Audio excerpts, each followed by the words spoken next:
Watch TV, c'est la première chaîne high-tech et loisirs. Eh ben, on va beaucoup parler de chinois aujourd'hui. Donc, on a parlé. On a parlé de téléphone chinois. J'embrasse ma famille. Voilà, on embrasse la belle famille de Mathieu. Et voilà, donc on a parlé tout à l'heure de Huawei, on a parlé un petit peu de Honor, on va parler de Meizu maintenant, qui est peut-être l'autre constructeur chinois à part Huawei, et qui a sorti comme ça en catimini cette fin d'année le Pro 5. En catimini, tu trouves ? C'est vrai qu'ils ont eu une grosse période où ils ont fait pas mal de buzz et que là ils sont un peu retombés dans l'anonymat. C'est-à-dire que les buzz ils ont été surtout créés par la gamme MX, hein, donc on a suivi la MX3, MX4 si je dis pas de bêtises. C'est ça. Donc pour celui-ci, je crois qu'il y avait il s'appelait auparavant le MX Pro. C'est ça. Voilà, ils ont enlevé le MX, maintenant c'est le Pro 5 tout court. Voilà, je vous ai montré un petit peu le packaging.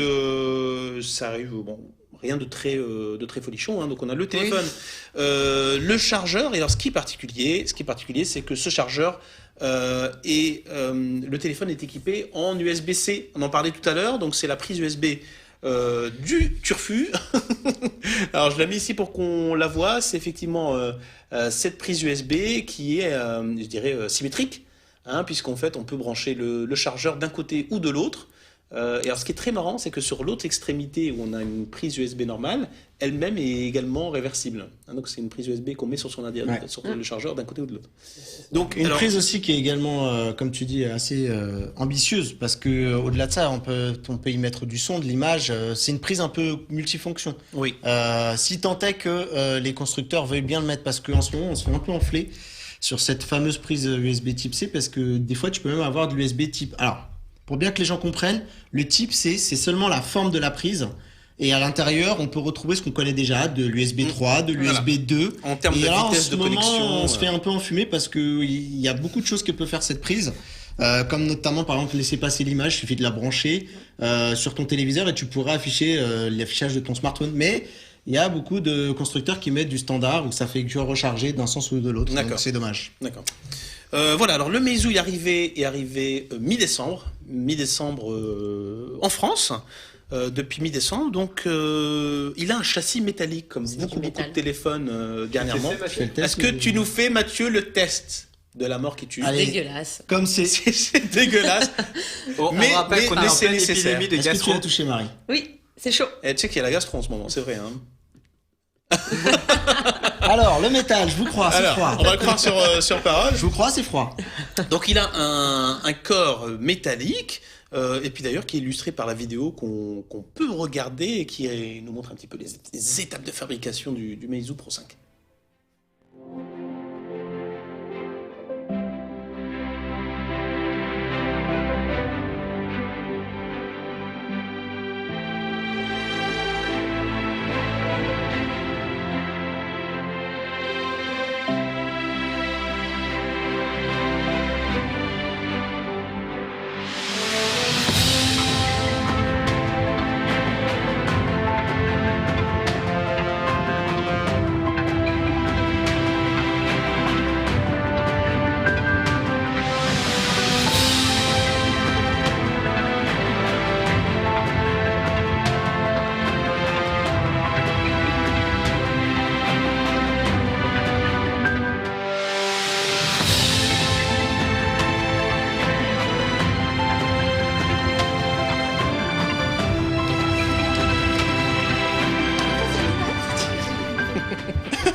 Jason, il fait le ménage sur le... On est très dissipés. Il y a Marie qui essaye de faire le ménage pendant qu'on regarde les vidéos. Jason, il vire mes notes.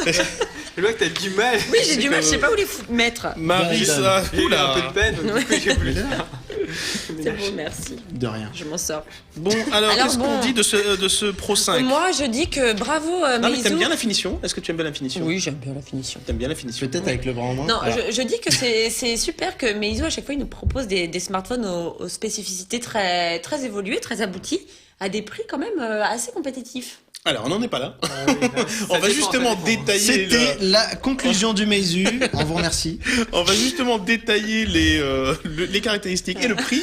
Alors, ce qu'on a dit du Meizu Pro 5, c'est que donc il a une finition métallique. C'est vrai que ça devient un petit peu la la grande spécialité des constructeurs chinois. En plus, disons qu'aujourd'hui, si tu veux ressentir le haut de gamme, le premium, ça passe par ça. Ça passe par ça. Oui, complètement. Alors, en dehors de ça, donc c'est vrai qu'on a un look un petit peu épuré, et puis on a un design qui rappelle un petit peu ces iPhone 6S, le HTC A9. On est exactement dans la même identité graphique par rapport à ces téléphones. C'est aussi ce qui est vendeur en Chine. Mais complètement. Je crois que c'est le standard. À chaque fois, Meizu, à chaque fois, c'est inspiré. Enfin, une très grande inspiration du côté d'Apple. Et d'ailleurs, on a. Ils s'inspirent pas, ils améliorent. D'ailleurs, on retrouve sur le bas un petit peu cette face qui est tellement caractéristique avec les trous du haut-parleur. Voilà, donc c'est vraiment, ça rappelle beaucoup. Et puis on a au niveau de l'écran, on a un écran qui est en 2,5D, avec les bords. Qui est la grande tendance. Voilà, avec les bords. Légèrement curés. Disons du arrondis. verre, voilà, les bords du verre qui sont légèrement arrondis. Voilà, donc ça c'est la grande tendance. Et puis ils n'ont pas pris beaucoup de risques à ce niveau-là, je dirais, au niveau du design. Ensuite, on a une façade avec un écran, un verre Gorilla Glass 3. Voilà, donc ensuite on a un capteur photo qui est assez particulier puisqu'il c'est un capteur 21,2 mégapixels. Alors c'est un chiffre un peu bizarre qu'on n'a pas l'habitude de rencontrer. 21,2 mégapixels, donc c'est un capteur Sony. Donc ils le mettent particulièrement en avant avec un double flash et on a sur la face avant un capteur 5 mégapixels. Donc on est plutôt dans des specs très très corrects. Et Samy, est-ce qu'il y a un stabilisateur optique ou pas, vu la taille du capteur? Alors j'ai pas l'info, je l'ai pas vu, donc je ne pense pas. Non, je ne pense pas. Sur l'écran, parlons d'écran d'ailleurs, c'est un bel écran, hein, là, c'est un grand téléphone. On a une diagonale de 5,7 pouces avec une définition Full HD. Donc ils ont fait le choix de rester sur de la Full HD au niveau de la définition. Mais ma foi, ça donne vraiment un résultat. Voilà. Mais ce qui est bien. Hein. L'écran est très lumineux. On a des bons contrastes, je trouve. Il n'y a aucun souci à ce niveau-là. C'est peut-être de la MOLED d'ailleurs. Oui, c'est de la MOLED. C'est de la MOLED. C'est de la MOLED au niveau des contrastes. Alors c'est vrai que c'est un petit peu, on a une saturation un petit peu des couleurs, mais c'est joli à voir, hein, comme d'habitude avec la MOLED. Par rapport, on parlait du capteur photo, par rapport à ce qu'on disait tout à l'heure du Huawei, celui-ci filme en 4K. Hein, donc on a cet avantage-là au niveau du capteur. Et au niveau de la puissance, on est sur un processeur Exynos. Hein, donc c'est un processeur qui est fourni, qui est octa-core et qui est fourni par Samsung. Et qui est une très bonne chose puisque c'est le processeur qui est dans le Galaxy S6. Exactement, c'est le même processeur qui équipe la gamme Galaxy S6. Donc c'est du lourd. Mais Meizu a toujours l'habitude d'utiliser les processeurs de Samsung pour leur haut de gamme à chaque fois. Ouais. Complètement. Donc c'est un processeur 64 bits. C'est un octa-core. Et il existe dans deux versions. On a soit une version 32 Go avec 3 Go de RAM ou alors une version 64 Go de mémoire avec 4 Go de RAM. Qui n'est pas extensible. Hein. Sur celui-là, et on peut pas mettre de carte SD. On peut pas mettre de carte SD, par contre, effectivement, il est double carte SIM. Ce qu'on peut dire également, donc, comme tout à l'heure, c'est deux cartes SIM en 4G. Hein, en tout cas dans la version France, dans les specs de la version France. Toutes les fréquences sont compatibles ou pas? Pas toutes. Pas le 800 MHz. Voilà, donc toutes les fréquences de 4G ne passent pas. Alors vérifiez quand même, ça dépend de votre opérateur et puis au niveau de la fréquence utilisée. Par contre, on a dit une bêtise parce qu'effectivement, il y a un emplacement pour une carte SD. Hein. Il y a une carte SD? Il y a une carte SD jusqu'à 128. Parce que c'était pas dans leurs habitudes. Hein. Oui, c'est une carte SD parce qu'on a jusqu'à 128. Très bien. 128 Go. Hein. Très bien, bonne chose. Ensuite, l'USB, on en a parlé tout à l'heure, donc c'est l'USB type C. Et ce qui est plutôt pas mal parce que ça nous donne un téléphone qui est future-proof, hein, comme on dit, hein.